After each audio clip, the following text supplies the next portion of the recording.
Welcome to Thinking Deeper by 6-7. Today we are taking a massive journey into a truly provocative idea. What if humans created God and not the other way around? Yeah, it's a really huge question. It really is. In this deep dive, we're exploring a theory that traces the very concept of deities, religion, and our most sacred myths all the way back to primitive economics. We are talking about the invention of clay pots and ancient class struggle. Right, the early days. Exactly. It is a wild, fast-paced sociological ride through human history, completely reframing how we look at the divine. Oh, and before we get too deep, if you like my channel, please subscribe and hit the like button. Your support really helps us keep these deep dives coming. Absolutely. Today, our source material is a heavily analytical book called Dinler and Gazemi, or The Mystery of Religions, by Birant Sinolu. Yeah, and right up front, we really need to set a crucial baseline regarding this specific source material. Yeah. Because this text focuses heavily on sociological and, atheistic theories regarding the origins of God and religion, we are absolutely not taking any sides here. Right, zero sides. Our goal today is strictly to impartially report and unpack the author's theories. He treats religion purely as an ideological byproduct of human economic history, and we're just exploring that framework to understand his core argument. We are not endorsing, validating, or invalidating any specific religious beliefs or atheistic viewpoints. None at all. So whether you are a devout believer, a strict atheist, or just someone who is insanely curious about how human history, economics, and ancient myths intertwine, this deep dive is designed to completely change how you look at the stories our ancestors told. Okay, let's unpack this. The author, he starts by dropping us into the absolute earliest stages of human history, a period he refers to as the Savage Age or primitive communism. Right. And what stands out immediately is the total absence of the divine. Like, according to the text, in this era, there were no gods. None at all. Humans were just another biological organism foraging in the brush, living in these incredibly primitive, completely equal communes. Yeah, you didn't have a concept of a higher power because humans didn't even possess the cognitive framework to see themselves as separate from the animals they hunted. Or the trees they slept under.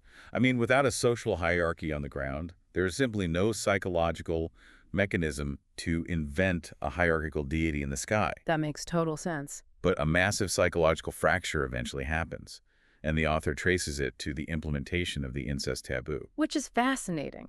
Prohibiting incest was likely the very first time human biological instinct slammed headfirst into a societal rule. Exactly. Before this, you just acted on impulse.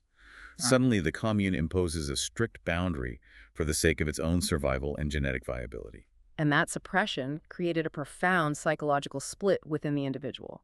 You have a conscious mind that operates within the new social rules, and an unconscious mind boiling with suppressed primal desires.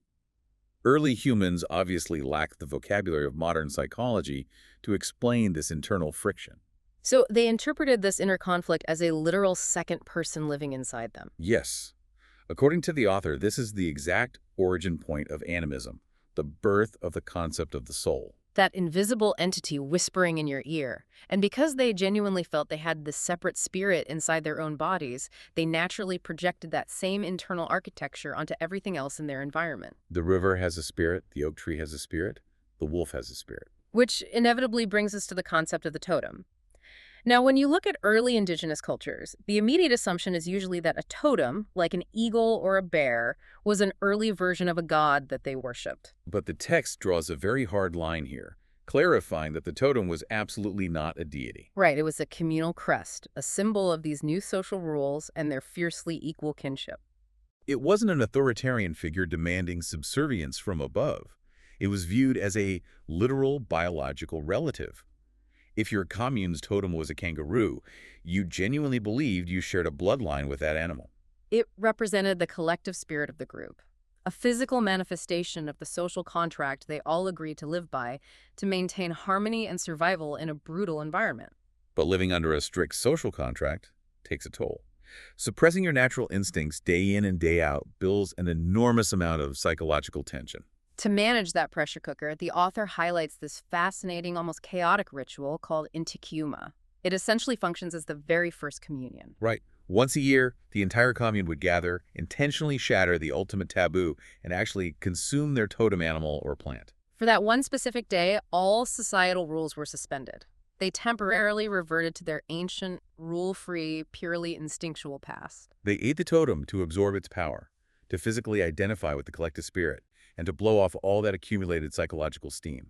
And the author draws a remarkably bold, direct line from this ancient Intikuma ritual straight into the architecture of modern religious communion. Yes, the visceral act of gathering as a collective to consume the sacred symbol, like eating the bread and drinking the wine as the flesh and blood of a divine figure, is framed by this theory as a highly evolved, modernized echo of those early humans eating their totem. It is the same underlying psychological mechanism, consuming the sacred to internalize the collective spirit of the community. Exactly. Here's where it gets really interesting. As human cognition evolved and we finally started to project these localized spirits outward to form actual overarching deities, the text reveals that the very first gods were exclusively female. Long before there was a patriarchal father figure thundering from the clouds, the ultimate cosmic authority was the mother goddess. Yeah, look at the sociological reality of early hunter-gatherer societies. The biological mechanics of reproduction, specifically the male's role, were not fully understood. Women were perceived as the sole, autonomous creators of life. They seemed to spontaneously produce new humans from their own bodies. Furthermore, their biological rhythms perfectly mirrored the cycles of nature. The earth giving birth to flora, dying back in the winter, and miraculously giving birth again in the spring. Because of this undeniable parallel, women held an immense cosmic value. The social structure on the ground was inherently matriarchal, and so the divine structure in the heavens organically mirrored that reality. The source provides some phenomenal historical tracking for this, too. You look at figures like the goddess Isis around 150 AD, who essentially function as the ultimate mother of all nature. And she wasn't just an isolated local deity. Right, the text points out that she was worshipped under varying names across the entire known world. Cybele in Phrygia, Ceres in Greece, Venus in Rome. It is the exact same universal mother archetype spanning entirely different continents and cultures. Notice the temperament of these early female deities. Because they reflected a primitive communist society where resources were collectively shared and strict class hierarchies hadn't been invented yet, these goddesses were not punitive. They weren't sitting in judgment waiting to strike humans down for violating complex moral codes. No, they were simply natural, encompassing reflections of fertility, life, and the nurturing aspects of an egalitarian society. The concept of divine punishment requires a society that actually has laws and property to protect. Which brings us to the moment that equality fractures. The text outlines the shift into what it calls middle barbarism, and this is the pivot point for human history. The matriarchy falls, and the heavens are violently restructured to feature male gods. And the catalyst for this isn't a spiritual revelation, it's a pure economic, technological leap. Humanity figures out the domestication of animals. Suddenly, you aren't just hunting a wild beast. You were building a fence around 50 of them. Men take charge of these herds, and overnight, men possess massive economic power and tangible property. If we connect this to the bigger picture, the domestication of animals is the precise moment human history splinters into distinct classes. A man who successfully breeds and owns a massive herd of sheep suddenly wields significantly more wealth and social leverage than a man who owns nothing.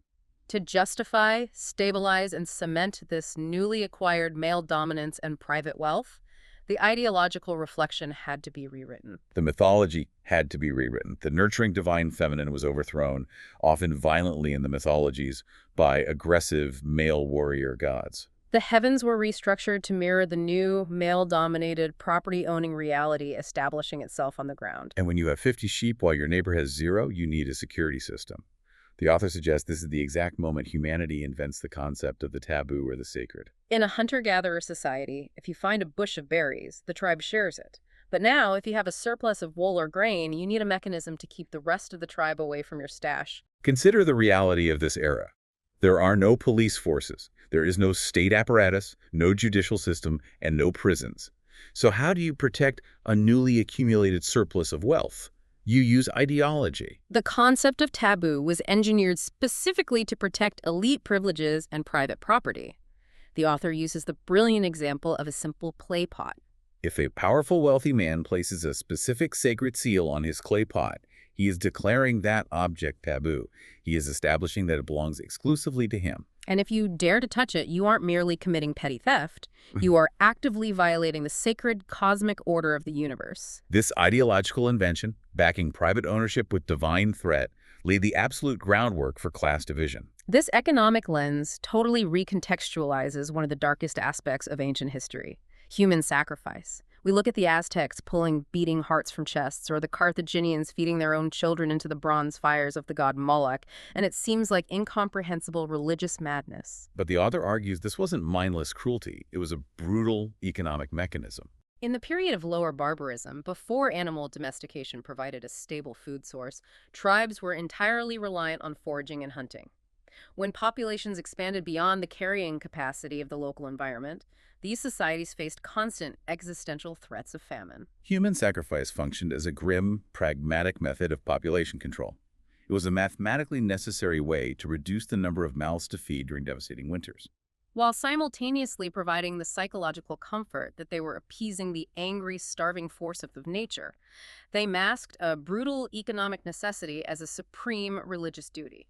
This framing makes the story of the prophet Abraham absolutely fascinating. The classic myth is that Abraham is ordered to sacrifice his son, but at the very last second, a divine intervention occurs. God provides a ram caught in a thicket to be sacrificed instead. The traditional reading is all about ultimate faith and obedience. But the author looks at that exact same story and sees an economic ledger. The author views the Abraham narrative as a powerful ideological metaphor recording the transition into Middle barbarism. Remember the catalyst of this era. Humanity figured out how to domesticate animals. Suddenly, you possess a renewable, controllable source of abundant protein. Massive flocks of sheep and rams. Because of this monumental economic upgrade, the mathematical necessity of culling the human population to survive the winter vanished. Human sacrifice became economically obsolete. The myth perfectly encodes this historical pivot.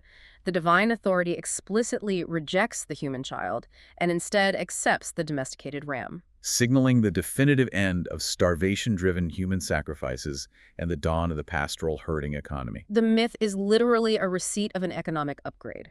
So following this timeline, we hit upper barbarism, we move into Mesopotamia, and humanity achieves something even more disruptive than herding: large-scale organized agriculture. People are no longer nomadic. They anchor themselves to the fertile river valleys, they build massive walled cities, and sitting right in the center of these early cities is the temple. But digging into the text, it becomes incredibly clear that these temples functioned less like modern churches and much more like the world's first central banks. The invention of agriculture resulted in unprecedented, massive surpluses of grain.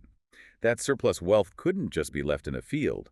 It was centralized and heavily fortified within the temple complex. Consequently, the local city's god was viewed as the ultimate property owner, the supreme capitalist of the region. The ruling class of priests managed this enormous wealth on behalf of the deity. They were the ones making high-interest loans of seed grain to struggling farmers, engaging in long-distance trade, and fundamentally, they invented written language specifically as an accounting tool to keep track of the mounting debts owed to the temple. The city god was a towering reflection of the city's collective economic might, but the actual wealth was monopolized by a tiny, insulated elite. At this stage of history, the theological landscape is incredibly crowded. Every single walled city has its own specific deity. There are tens of thousands of local gods. Which raises a massive question. How do we transition from a deeply localized polytheistic world into the concept of monotheism, the idea of a single universal god? What's fascinating here is how the author inextricably links the birth of monotheism to the explosion of international trade and the aggressive expansion of massive empires. As local isolated city-states were violently swallowed up by sprawling multinational empires, the local city gods simply lost their jurisdictional relevance. But more profoundly, as trade routes expanded across continents, the everyday economic reality of the average person radically shifted. Your livelihood was no longer just dependent on the local king or whether it rained in your specific valley. Suddenly, your entire life could be financially ruined by a drought 3 countries away or a shift in the price of grain across the sea. People found themselves utterly at the mercy of massive, invisible, unpredictable, all-encompassing macroeconomic forces. They were feeling the crushing psychological weight of global market forces for the very first time, and it must have been terrifying. You have zero control over your own destiny. Precisely. This profound socio-economic reality, the terrifying feeling of being controlled by an invisible universal force that dictates whether you starve or thrive, necessitated a theological mirror. The human mind required a framework to make sense of this chaos, resulting in the concept of a single, all-powerful, omnipresent fate or God. A pantheon of highly localized gods simply doesn't offer any psychological comfort in a globalized, heavily traded, imperial economy where your fate is determined by invisible forces 1,000 miles away. And as these sprawling empires concentrated unfathomable wealth at the top, creating staggering class divides and extreme poverty at the bottom, the text highlights the emergence of a new type of figure, the prophet. The prophets we see in ancient Israel, for example, functioned almost as ancient sociological whistleblowers. They stood outside the gates of these deeply corrupt cities and warned that this singular, universal God was disgusted by the greed, the debt slavery, and the class oppression. They warned that this God would obliterate the civilization if the elite didn't dismantle their wealth structures and return to the equal, communal, shared resource ways of the ancient past. The prophets served as the fierce, uncompromising voice of the disenfranchised working class. They weaponized the concept of a single, highly moral God to critique and condemn the extreme economic inequalities generated by these early, urban, capitalist economies. It is a brilliant way to look at the source of those texts. Now, let's take this entire sociological framework and apply it directly to some of the most famous stories in human history. The creation myths in Genesis. Let's start with Adam. Why specifically does the myth claim the first man was sculpted out of mud? Look at it through the lens of technological awe. Baking pottery was essentially the artificial intelligence of the ancient world. For the very first time, early humans realized they could take formless, useless, wet dirt, shape it with their own hands, subject it to the transformative power of fire, and create a permanent vessel capable of holding water, storing food, and sustaining human life. It was an earth-shattering technological leap because they literally saw themselves shaping mud into life-sustaining vessels. They naturally projected their greatest technological achievement onto the cosmos. When trying to explain how a supreme deity created the ultimate vessel, the human being, they used the exact same mechanics. God is the ultimate potter, working with mud and clay. Which completely recontextualizes the imagery. Okay, moving to the story of Eve being formed from Adam's rib. That specific detail has always felt so strange and biologically arbitrary, but the source material highlights this absolutely mind-blowing linguistic pun from ancient Sumerian text. This is a phenomenal piece of linguistic archaeology. In ancient Sumerian mythology, which predates the biblical text by thousands of years, there is a prominent story regarding the water god Enki. Enki becomes deathly ill in various specific organs, including his rib. To save him, the supreme mother goddess generates a series of highly specialized healing deities. The specific goddess created to heal his rib is named Ninti. Now, in the ancient Sumerian language, the word ti translates to rib. However, ti also translates to life. Therefore, the name Ninti carries a dual translation. She is both the goddess of the rib and the goddess of life. It is literally an ancient play on words. It is entirely a linguistic pun. But as this oral tradition migrated over thousands of years, passing from the settled Sumerians into the culture of nomadic Semitic tribes, the original context of the healing goddess was slowly stripped away. The linguistic link between rib and life, however, stubbornly survived in the oral tradition. It eventually mutated and solidified into the biblical narrative of Eve, a name which itself translates to life or living, being physically constructed from the first man's rib. That completely changes how you read that text. All right, let's tackle the Garden of Eden. In this economic framework, what does the tree of knowledge actually represent, and why does taking a bite of the apple trigger the fall of man? The author synthesizes this beautifully by asking us to consider who is telling these stories. The tree of knowledge does not represent abstract philosophical wisdom. It specifically represents the tempting, luxurious, but ultimately corrupting knowledge of civilization, complex agriculture, and property ownership. You have to anchor yourself in the perspective of the nomadic, herding tribes who carried these myths. To a nomad looking at a walled city, the fall from Eden is a deeply nostalgic cultural memory. Eden represents their own historical past. The primitive, egalitarian, socialist communes where the land was unowned, resources were shared, and humans lived in equilibrium with nature. Right, so getting banished from the garden isn't about sin. It's about the trauma of entering the urban city. Precisely. Entering the wealthy, heavily fortified, but brutally oppressive and class-stratified agricultural cities was the literal fall of humanity. They gained the advanced knowledge of civilization and technology, but they entirely lost their ancient paradise of equality. We see this exact same socioeconomic warfare play out in the story of Cain and Abel. Cain is explicitly a farmer, representing the settled agricultural city and private land ownership. Abel is a shepherd, representing the ancient nomadic herding lifestyle. When Cain murders Abel in the field, it is not just a story of jealousy. It is a mythological encoding of agriculture, permanently defeating, displacing, and wiping out the nomadic way of life. It is a massive social revolution hiding in plain sight as a family drama, which brings us perfectly to the story of the flood, the epic of Noah's Ark. The text makes a compelling argument that this wasn't merely a historical record of a catastrophic rainstorm. The flood represents the cyclical, violent destruction of these heavily centralized, corrupt, civilized cities. As these early urban centers accumulated massive wealth, they inevitably became top-heavy, deeply corrupt, and structurally weak due to immense internal class friction. Inevitably, hardened nomadic barbarians from the outside would sweep in, sack the cities, and effectively wipe the slate clean. To the urban populations living through this violent overthrow, the massive social upheaval and the total destruction of their known economic world felt exactly like an apocalyptic flood washing everything away. It was a recurring social revolution, and the violent turnover of corrupt civilizations masked over centuries into the mythology of a purifying natural disaster sent by a judging God. So what does this all mean? We've covered an enormous expanse of human history today. If you take a step back and look at the whole picture, the core takeaway from this source is that our deepest held beliefs, the overarching gods we've worshipped across millennia, and our most sacred foundational myths might not just be abstract spiritual texts. According to this framework, they operate as a deeply hidden, beautifully encoded ledger of our economic history. From the primal terror of the incest taboo, to the awe of inventing pottery, to the economic leverage of domesticating animals, and the psychological weight of global trade, every single time humanity fundamentally altered its economic reality on the ground, we completely redesigned our heavens to match it. And that framework leaves us with a highly provocative question to consider.